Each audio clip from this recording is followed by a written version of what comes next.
যে এখানে বিরিয়ানি রান্না করব, এই জন্য এখানে মাংস টাংস সব একবারে ধুয়ে রাখছি। আজকে আমি বিরিয়ানি রান্না করব।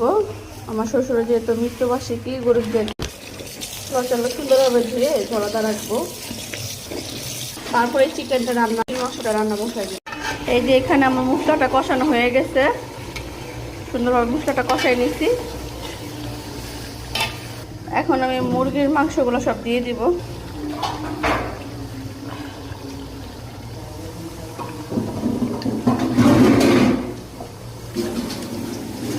বিসমিল্লাহ বইলা নাড়া শুরু করি।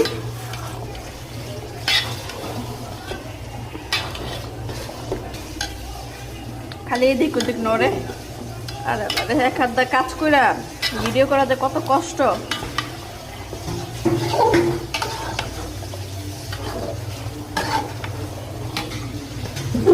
খালি নড়াচড়া করে। এখানে নতুন আলু, এই আলুগুলো যে আমি আজকে বিরিয়ানিটা রান্না করবো, আলু দিয়ে দিলাম, একসাথে সিদ্ধ হয়ে যাবে। এই তো আমার রান্নাটা হয়ে গিয়েছে। 2 পাতিলে রান্না করছে, যে এখানে 1 পাতিল আর যে এখানে 1 পাতিল। এখন প্যাকেট করব।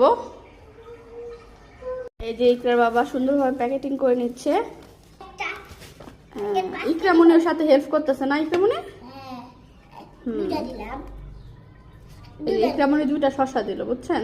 2টা জায়গায় 3টা দিয়ে দিচ্ছে। আচ্ছা আমরা প্যাকেটিং করে নেই পরে। এখানে আমাদের প্যাকেটিং গুলো হয়ে গেছে, আর কিছু আছে, ওগুলো একসাথে ভরে দিই।